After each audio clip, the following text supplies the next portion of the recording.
గ్రామాల్లో ఆలయ నిర్మాణాలు చేసి హిందూ ధర్మానికి, ఈ దేశానికి, సనాతన హైందవ సాంప్రదాయానికి వారు ఎంత నిబద్ధతగా ఉన్నారో అక్కడ ఆలయాలు తయారైన తర్వాత వారికి అర్థమయ్యేటటువంటి పరిస్థితి.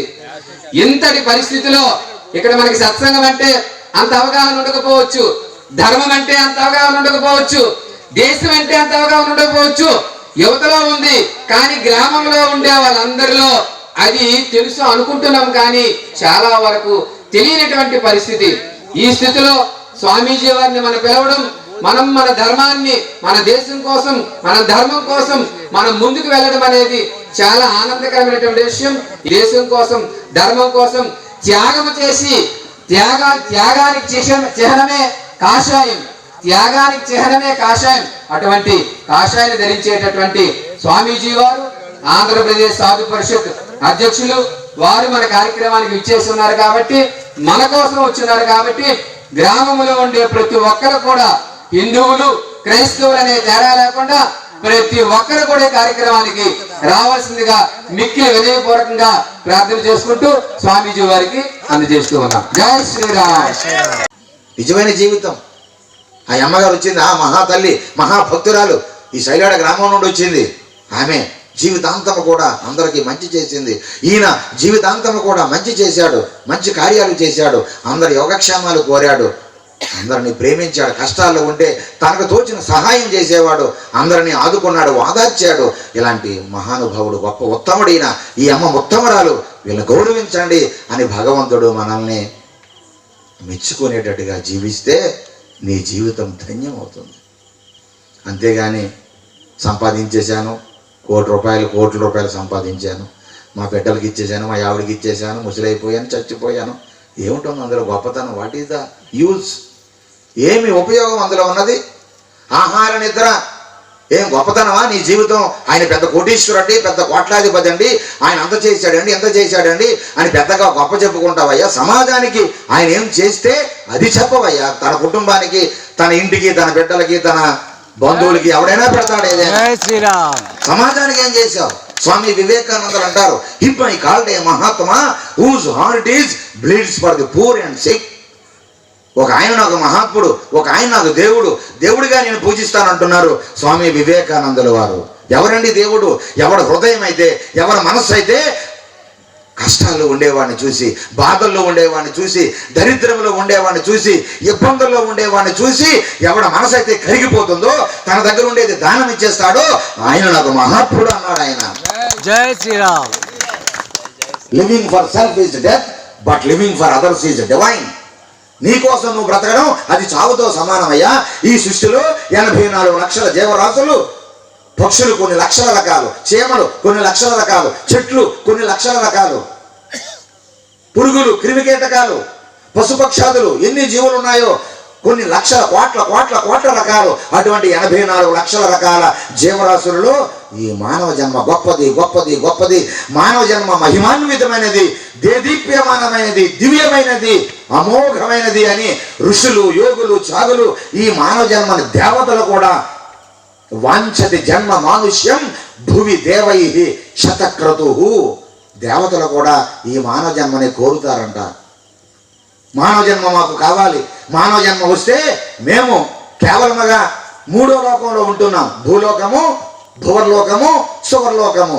భూలోకానికి మీద ఉండేటువంటి లోకము మన పితృదేవతలు ఉంటారట. తాత ముత్తాతలు చనిపోయిన వాళ్ళందరూ కూడా అక్కడ ఉంటారట పితృలోకములో. మనకి పెద్దల పండగ నాడు, సంక్రాంతి నాడు పెద్దలకి మనం మడపల్ల పెడతాం, భోజీలు ఇస్తాం, అందరికీ కూడా ఫలదానాలు ఇస్తాం. అటువంటి పితృదేవతలు ఉండేటటువంటి ఆ లోకం అది. జై శ్రీరామ్. జై శ్రీరామ్. పితృలోకానికంటే మీద ఉన్నది స్వర్గలోకం, సెలెస్టియల్ ప్లేస్ అంటారు, స్వర్గలోకం. ఆ స్వర్గలోకంలో దేవతలందరూ ఉంటారు. ఈ దేవేంద్రుడు, అష్టదిక్పాలకులు, ఏమన్నారు, ఈ దేవతలందరూ కూడా కేవలం 3వ లోకానికే పరిమితం. దానికంటే పుణ్యలోకం మీద ఉన్నదట. ఏమిటి ఆ లోకం? మహాలోకం, జనోలోకం, తపోలోకం, సత్యలోకం. ఓహో, దేవతలు కూడా పరిమితం. దేవతలు కూడా ఒక మానవ మన మానవ లోకంలో ఉండేటువంటి భూమి కంటే మధ్యలో మన పితృదేవతల కంటే మీద ఉంటారు అంతే. కానీ మానవ జన్మ పొందిన నీవు సాధన చేశావా, తపస్సు చేశావా, పుణ్యకార్యాలు చేశావా, గుడులు గోపురాలు కట్టావా, గుడులు కడితే సహకరించావా, అన్నదానం పెట్టావా, వస్త్రదానాన్ని ఇచ్చావా, లేకపోతే కష్టాలు ఉండేవాడికి ఓదార్పునిచ్చావా? నీవు ఇటువంటి సత్కార్యాలు చేస్తే దేవతల కంటే ఉత్తమోత్తమ లోకాలకి వెళ్ళిపోతావయ్యా. అటువంటి ఉత్తమ లోకాలకి చేరుకోవాలన్నా, సత్యలోకం బ్రహ్మదేవుడు ఉండేటటువంటి లోకానికి చేరుకోవాలన్నా, ఋషులు ఉండేటటువంటి సత్యలోకంలో పుణ్యలోకాల్లో నువ్వు ఉండాలన్నా కేవలం మానవ శరీరం ద్వారా మాత్రమే ఈ పుణ్యలోకాలన్నీ లభిస్తాయి. అంత గొప్పది ఈ మానవ శరీరం. జై శ్రీరామ్. నువ్వు సత్కార్యాలు చేస్తే పైకి వెళ్ళిపోతావు. చచ్చిపోయాడండి అంటారు. ఏమిటి పోయింది? ఏమిటి చచ్చింది?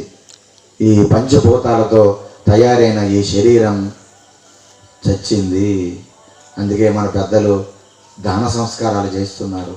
అగ్గిలో అగ్గిగా, మట్టిలో మట్టిగా, నీరులో నీరుగా, వాయువులో గాలిలో గాలిగా, ఆకాశంలో ఆకాశముగా, పొగ రూపంలో కలిసిపోతున్నావు. ఏ పంచభూతాలతో ఈ దేహము తయారైందో మళ్ళీ ఆ పంచభూతాల్లో ఏమవుతుంది? కలిసిపోతుంది, ఐక్యమైపోతుంది. మరి ప్రాణము పంచభూతాలకు అతీతమైనది. ఈ ప్రాణము సాక్షాత్తు పరమాత్మ స్వరూపం అని చెప్తున్నారు కదా. మరి ప్రాణం ఏమవుతుందట? ఎక్కడి నుంచి అయితే, ఏ లోకము నుంచి అయితే వచ్చిందో, లోకంబులు లోకేశులు లోకస్తులు తెగిన తుది అలోకం బగు పెంచీకటి కవ్వలనెవ్వడు ఏకాకృతిని వెలుగు వాణినే నే సేవించనంటారు. ఎక్కడో ఈ డార్క్ ప్లేస్ సైన్స్లో చెప్తారు. ఆ డార్క్ ప్లేస్ దాటి వెళ్ళిపోయిన తర్వాత ఈ నక్షత్ర మండలాలు, ఈ గెలాక్సీలు దాటిపోయి ఎక్కడో అలోకం బగు పెంచీకటి కవ్వాలని అవ్వడు ఎక్కడో ఉంటుందన్నమాట. అక్కడ నుండి నువ్వు వచ్చావు. ఆ లోకాలకి ప్రయాణం చేయాలంటే ఆత్మ ద్వారా, ఆత్మశక్తి ద్వారా ప్రయాణాలు చేయగలం. మన యంత్రాలు, మన తాలూకా సాధనలు, విమానాలు పనిచేయవు. మన పక్క గ్రహాలకే మనం వెళ్ళలేకపోతున్నాం. కాబట్టి అటువంటి ఉత్తమోత్తమ లోకాలు పొందాలన్న సత్కార్యాలు, దైవ కార్యాలు, ఈ మానవ శరీరం పరోపకారాయ యదం శరీరం. నీకు భగవంతుడు ఈ బాడీ, డివైన్ బాడీ, అద్భుతమైన ఈ దివ్యమైన శరీరం దేనికి ఇచ్చాడయ్యా అంటే సత్కార్యాలు చేయవయ్యా. పరోపకారం కోసమే ఈ మానవ జన్మ వచ్చింది. పరోపకారం చెయ్యు. జై శ్రీరామ్. కాబట్టి ఈ సృష్టిలో ఇన్ని జీవుల కంటే ఈ మానవ జన్మ గొప్పది అని చెప్పడానికి కారణం ఏమిటంటే, ఏమయ్యా, ఆహార నిద్ర భయమైతునాన్ని సామాన్యమే తత్ పశుభిన్నానాం. మానవుడు, మనం తింటున్నాం, జంతువులు తింటున్నాయి, పక్షులు తింటున్నాయి, క్రిమికీటకాలు తింటున్నాయి, మనము పడుకుంటున్నాం, అవి నిద్రిస్తున్నాయి, మనము సంతానం కంటున్నాం, అవి పిల్లలు కంటున్నాయి. మనకి ఎవరైనా కొడతారంటే భయము, పారిపోతాం, అవి పరిగెత్తి పారిపోతాయి, అవి ముసలైపోతాయి, మనలాగే మనము ముసలైపోయినట్లుగా అవి చనిపోతున్నాయి, మనం చనిపోయినట్లుగా. మరి ఈ సృష్టిలో ఉండేటటువంటి అన్ని జీవరాశులకి మానవుడికి ఏమి తేడా? What is the difference between man and animals in the universe? ఈ విశ్వంలో ఉండేటటువంటి ఈ జీవరాశులకి తేడా ఏమయ్యా ఉన్నదంటే, పెద్దలు ఋషులు ఏమంటున్నారండి, ఒరే నాయన, నీవు ఒక జంతువే, man is a social animal. మానవుడు ఒక సంఘజీవి. అందుకే పెద్దలు అంటారు, a man who has no need of the society, a man who can live outside of the society, he must be either a beast or a god అంటారు. ఎవరు కొంచెం ఎవరంటారండి? సాక్రటీస్. సాక్రటీస్ అంటారు. సాక్రటీస్ శిష్యుడు Plato, Plato శిష్యుడు Aristotle, Aristotle శిష్యుడు ఎవరు? Alexander. ఇవన్నీ మీరు చదవాలా, ఫిలాసఫీ చదవాలా. కాబట్టి వాళ్ళందరూ ఎక్కడి నుంచి నేర్చుకున్నారు? సాక్రటీసు, అరిస్టాటిల్. మన భారతీయ వేదాంతం ప్రపంచానికి జ్ఞానభూమి మనది. అక్కడే ఉన్నాయి, అక్కడే వేదాలు ఉన్నాయి, అక్కడే గ్రంథాలు ఉన్నాయి. అన్నీ పుట్టినవి ఎక్కడ పుట్టాయి? భారతదేశం నుండే. కాబట్టి ఎవరైతే ఈ సమాజంతో పని ఉండదో, సమాజానికి దూరంగా ఉంటారో, వారు దేవుడైనా అవ్వాలి, లేకపోతే పశువులైనా అవ్వాలంటారైనా. అంటే జ్ఞానం లేని పశువులు. కాబట్టి ఇక్కడ ఉండే మన అందరం కూడా మానవులం అండి. ఎవరమండి మనం? మానవులం. అంటే జ్ఞానవంతులు అని అర్థం, సంస్కారవంతులు అని అర్థం, విజ్ఞానవంతులు అని అర్థం. మంచి బుద్ధితో ఉండేటటువంటి జ్ఞానవంతులు అని మనం తెలుసుకోవాలి. మరి అటువంటి జ్ఞానం మనకు లేకపోతే, ఈ జన్మ ఏమవుతుంది? జై శ్రీరామ్. ఏమవుతుందండి చెప్పాలి అందరూ కూడా. నీవు ఒక పక్షిలాగా జీవిస్తావా? ఒక జంతువులాగా సాధారణంగా జీవిస్తావా? కేవలం తినడం, తిరగడం, పెరగడం, పిల్లల గండం, పెంచడం, ముసలైపోవడం, చనిపోవడం. మరి ఏమి తేడా ఉన్నది? ఈ సృష్టిలో అన్ని జీవరాశులు పుడుతున్నాయి, పెరుగుతున్నాయి, చనిపోతున్నాయి. మరి వాటిలాగే మనము చనిపోతే ఒక్కసారి మీ అందరూ కూడా దయచేసి మనసు పెట్టి వినండి ఈ మాటలు. కాబట్టి భగవంతుడు ఈ సృష్టిలో అన్ని జీవరాశుల కంటే మానవ జన్మ గొప్పది, మానవ జన్మ మహిమ కలిగింది అని ఎందుకు చెప్పారంటే, జ్ఞానం నరాణం అధికో విశేష. భగవంతుడు మనకి ఈ సృష్టిని అటువంటి కనిపిస్తున్నటువంటి ఆ చంద్రుడిని అర్థం చేసుకునేటువంటి జ్ఞానం మనకి ఇచ్చాడు. ఈ సృష్టిని శోధించగలిగే జ్ఞానం ఇచ్చాడు. భగవంతుడు అనేవాడు ఉన్నాడు. There is a supernatural power which control the whole universe. ఈ విశ్వాన్ని నడిపించేటటువంటి ఒక గొప్ప మానవాతీత శక్తి ఉన్నదంటాడు ఆల్బర్ట్ ఐన్స్టీన్. శాస్త్రవేత్తలు ఈరోజు అందరూ కూడా ఇస్రో, మన భారతీయ ఇస్రో శాస్త్రవేత్తలు మొన్న చంద్రయాన్ 3 దక్షిణ ధ్రువం చంద్రుడి మీద చంద్రమో మనసో జాత చక్షు సూర్యోరజాయత ముఖాదింద్రిచ్చ అగ్నిచ్చ ప్రాణాద్వాయుజాయత. చంద్రుడు మనస్సుకి అధిదేవత, మనసు కారకుడు, వాషతలు తయారు చేస్తాడు. జీవం అనేది ఆయన ద్వారానే జరుగుతూ ఉంటుంది. కాబట్టి అటువంటి చంద్రుడి పైన దక్షిణ ధ్రువం మీద దించగలిగారు. ఆ రోవర్ని సేఫ్ ల్యాండ్కి చేయగలిగారు. ఆ తర్వాత విజయవంతమైన తర్వాత శాస్త్రవేత్తలు మన ఏడుకొండల వెంకటేశ్వర స్వామి తిరుమల దర్శనానికి వచ్చి దర్శనం చేసుకొని వెళ్ళారు. ఎవరండి? మీరు చూసారా పేపర్లో, టీవీల్లో? అంటే చంద్రుడి మీదకి, అలాగే అంతరిక్షంలోకి రకరకాల పరిశోధన చేసిన మహామేధావులు, కొన్ని కోట్ల విద్యార్థులతో సమానం అటువంటి శాస్త్రవేత్తలే తిరుమల వెంకటేశ్వర స్వామి దర్శనానికి వెళ్ళి ఈ విజయానికి కారణం స్వామి మీ ఆశీస్సులేని దండం పెట్టుకుంటే, మన ఇంట్లో డిగ్రీ చదువుతున్న అబ్బాయి, మన ఇంట్లో ఎంఎస్సి చదువుతున్న అమ్మాయి, అవేమి దేవుళ్ళు అక్కర్లే, దీపాలు అక్కర్లేదు, దేవుళ్ళు అక్కర్లేదు, కార్తీక స్నానాలు పిచ్చాట, ఏవండి ధనుర్మాసం చేస్తే పిచ్చంట, తులసి అమ్మవారి దండం పెడితే పిచ్చంట. ఈ అమ్మాట మహా తెలివైంది అంట. ఎందుకంటే నేను ఇంజనీరింగ్ చదువుతున్నానే, నీకేం తెలిసే? ఓహో, మరి వాళ్ళు శాస్త్రవేత్తలు చదువుకోకుండా వెళ్ళిపోయారా? శాస్త్రవేత్తలు సైంటిస్టులు అయిపోయారమ్మా. తల్లులారా, చదువుకునే పిల్లలు గాజులు పెట్టుకోము, బొట్టు పెట్టుకోము, ఏమండి గాజులు పెట్టుకుంటారా? పెట్టుకోరు. బొట్టు పెట్టుకుంటారా? పెట్టుకోరు. తీసేస్తున్నారు. పొరపాటున ఏమైనంటే అమ్మో ఏమైపోద్దో భయం. పొరపాటున వీడిని ఏమైనా అన్నామంటే ఏమిటే అమ్మా ఏం గట్టి మాట్లాడుతున్నావు, అయితే చూసుకుంటాను అంటాడు. చూసుకుంటాడంటే ఏమైపోతాడు? ఓ నాయన కొడక లేక పుట్టేవారు నాయన. ఇంతకుముందు 4-5 కొడుకులు ఉండేవారు. అంటే సంతానం 2 అమ్మాయిలు, 2 అబ్బాయిలు, 3 అమ్మాయిలు, 3 అబ్బాయిలు ఉండేవారు. గట్టిగా మాట్లాడే పోతే పోరా, నువ్వు పోతే మీ అన్న ఉన్నాడు లేరా అనేవారు. ఇప్పుడు అది లేదు. వీడు ఏమైపోతాడో, వాడు ఏమైపోడు, జటరింగ్ అనమాట. భయం పెడుతుంటాడు, షాకులు ఇస్తుంటాడు అనమాట. ఆ అమ్మ ఏం చేస్తుంది? వాడికి ఏం కావాల్సి ఇచ్చేయడం, వాడి మీద బలివేషం లేకపోవడం. కాబట్టి నేనేమీ విమర్శించడం లేదు చదువుకునే పిల్లల్ని. ఒకసారి పెద్దల్ని చూసి నేర్చుకోండి, శాస్త్రవేత్తలు చూసి నేర్చుకోండి, అటువంటి గొప్పవాళ్ళని చూసి నేర్చుకుంటే మీ జీవితాలు ధన్యం అవుతాయి అంటున్నారు. అర్థమవుతుందండి? బాగుంది. జై శ్రీరామ్, జై శ్రీరామ్. కాబట్టి జ్ఞానంతో మనం, భగవంతుడు మన జ్ఞానం ఇచ్చాడు. నిన్ను మార్చుకునేటటువంటి, అరే నేను నడిచేటటువంటి నడక, నా జీవితం నేను తప్పుడు మార్గంలో వెళ్తున్నాను, ఇది కరెక్ట్ కాదు, దీన్ని నేను మార్చుకోవాలి అంటే నువ్వు మారిపోతావు. మార్పు చేసుకునేటువంటి అవకాశం భగవంతుడు మనిషికి ఇచ్చాడు. నిన్ను మార్చుకునే అవకాశం, అంతే కదా. నీలో పరివర్తన వచ్చింది అనుకోండి, ఇది తప్పు అని తెలుసుకున్నావు, మారిపోగలవు నువ్వు. కాబట్టి మారిపోయావా, నీ జన్మ ధన్యమైనట్లే. కాబట్టి అటువంటి ఉన్నతమైనటువంటి జీవితాన్ని మనం గడపాలి. సంస్కారంతో గీడి నాకు సరిపోయింది బాబు, సరిపోయింది, బాగుంది, అలాగే బాగుంది, కింద బాగుంది. జై శ్రీరామ్. చాలా సంతోషం నాన్న, నీ ప్రేమ చాలా గొప్పది. జై శ్రీరామ్, జై శ్రీరామ్. కాబట్టి అటువంటి మనందరం కూడా ఈ సైలాడ గ్రామంలో ఎంతో మంది పుట్టారు, ఎంతో మంది వచ్చి వెళ్ళిపోయారు. కానీ మన గ్రామంలో తీరని లోటు ఏమిటండి అంటే కనీసం ఒక గుడి కూడా మన గ్రామంలో లేకుండా పోయింది. ఏమిటి లేకుండా పోయిందండి? గుడి. ఒక గుడి. అరే ఏమిటి కారణం? మనం ఇల్లు కట్టుకున్నామే, ఇంత చక్కగా మనం జీవిస్తున్నామే,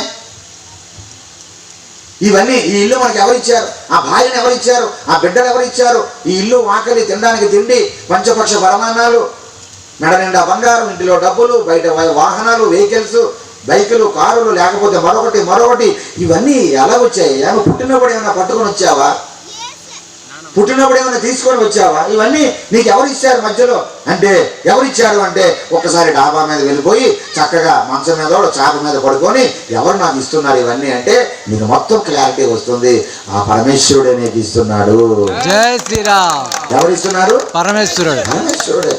అడవి పక్షులకు ఎవడు ఆహారమిచ్చెను,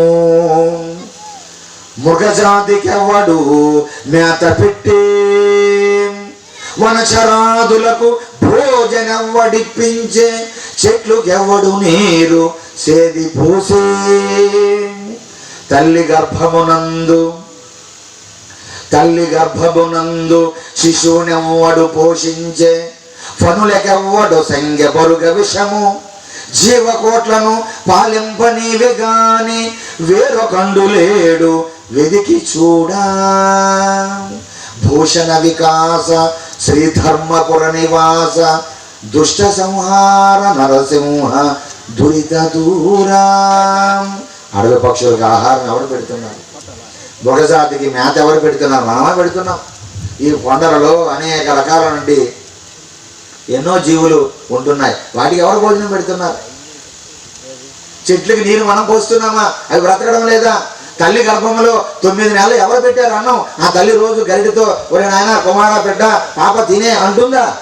ఆ కడుపులోకి ఆహారం ఎలా వెళ్ళినది? ఆ యోగక్షేమాలు ఎవరు చూశారు? తలనొప్పి వస్తే, జ్వరం వస్తే, లేకపోతే మరొక నొప్పి వస్తే ఎవరు డాక్టర్ లోనకి వెళ్ళి మందులు ఇచ్చారా, మాటలు ఇచ్చారా, ఇంజక్షన్ చేశారా? లోనకి వెళ్ళి ఎవరు చూశారు? తల్లి గర్భమునందు శిశువుని ఎవరు పోషించే 9 నెలలు మనల్ని ఎవరు పోషించారండి? ఆ తల్లి, మహాతల్లి. ఆ తల్లుల కడుపులో మనం ఉన్నామంటే దానికి కారణం ఎవరు ఇస్తున్నారు అంటే ఎవరండి? పరమేశ్వరుడు. జై శ్రీరామ్, జై జై శ్రీరామ్. మరి ఇటువంటి మన గ్రామంలో తప్పనిసరిగా ఇన్ని దేవుడు మనకి ఇచ్చేటప్పుడు, ఇన్ని యోగక్షేమాలు మనల్ని చూసేటప్పుడు, భగవంతుడు ఇంత అనుగ్రహం మన మీద ఉండేటప్పుడు మనం ఆ దేవుడికి కనీసం రుణం తెచ్చుకోవాలా లేదా? చెప్పండి అమ్మా. పరోపకారాయ వహంతి నద్యః, పరోపకారాయ ఫలంతి వృక్షః, పరోపకారాయ క్షీరంతి గావః, పరోపకారాయ సతాం విభూతయః.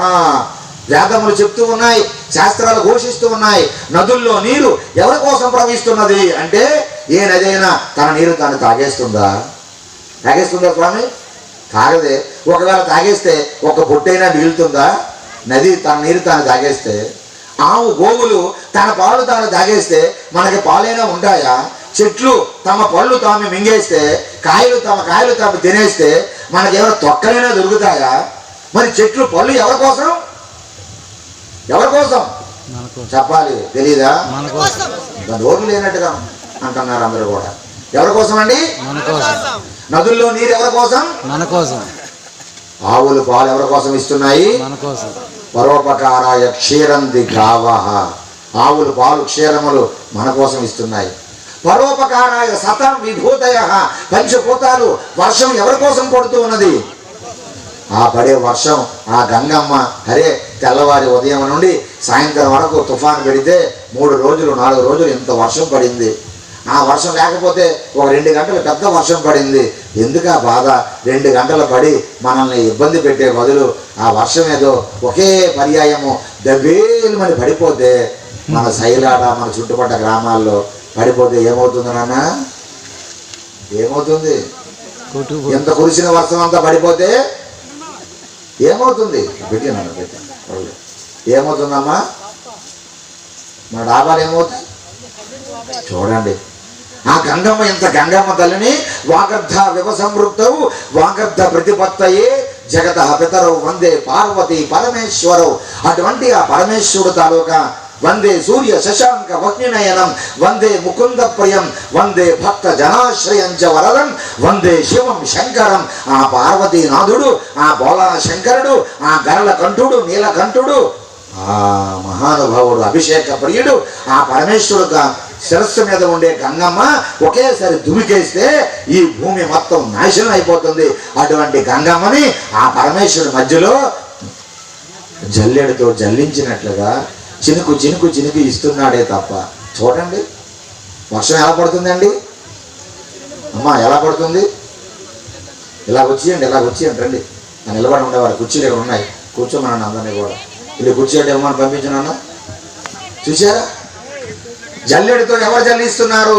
Who is the responsible person? పరమేశ్వరుడు. అమ్మా ఎవరమ్మా?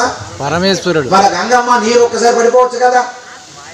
గంట వర్షం పడిన వర్షం ఒకేసారి దప్పుమని పడిపోయింది అనుకోండి, అయిపోయింది కదా, ఒక్క సెకండ్లో అయిపోయింది కదా, మొత్తం అంతా కూడా అదే నీరు నిండిపోతే మన పని అయిపోతుంది. కానీ ఆ జల్లెడితో జల్లిస్తున్నాడండి.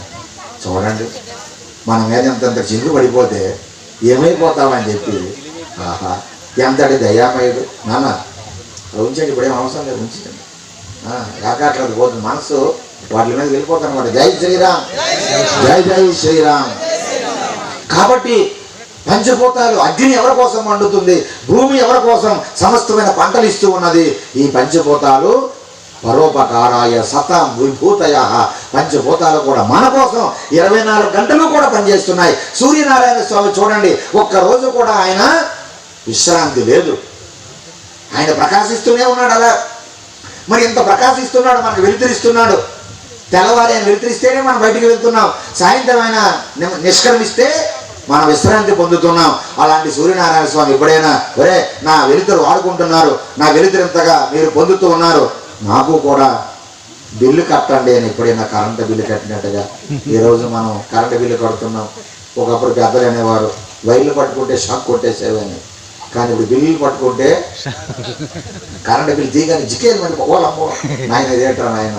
ఒకప్పుడు 2 నెలలకేమో 1000-2000 వస్తే ఇప్పుడు మన ప్రభుత్వాలు మహానుభావులు తయారయ్యారు, నెలకే. మరి వాళ్ళ తప్పు కూడా కాదు, ఎందుకు సంక్షేమ పథకాలు మనకి ఇవ్వాలి, ఫ్రీగా ఇవ్వాలి కదా. మనకి పెన్షను, నీకు పెన్షన్ పెరిగిపోవాలి. ఏమండి ఏ పార్టీలు మనం విమర్శిస్తున్నామని కాదు, మనకి పెన్షన్ పెంచేయాలి. ఎలా పెంచుతారు? కరెంటు బిల్లు పెంచి నీకు పెన్షన్ పెంచుతారు, నీ డబ్బులే నీకే చేస్తున్నారు.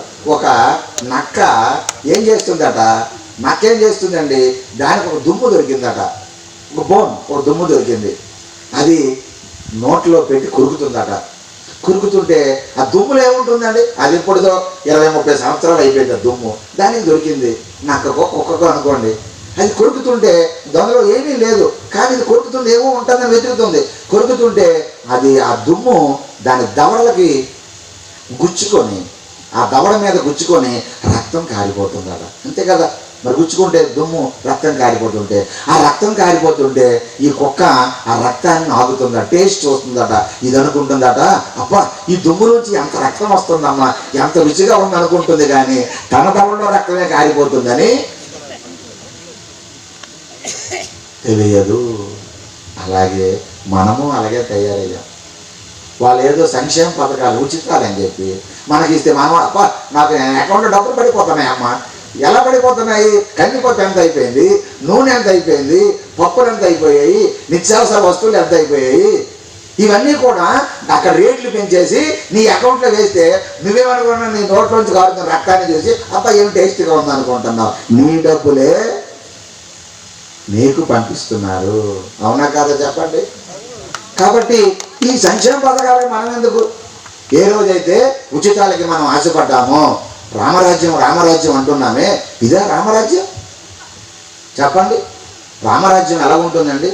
ఆకలి చావులు లేవు, ఆర్తనాదాలు లేవు, బలవన్ మరణాలు లేవు, విధవలు లేరు, విధవరాండ్రులు అందరూ కూడా పూర్ణమైనటువంటి ఆయుష్తో జీవించేవారు.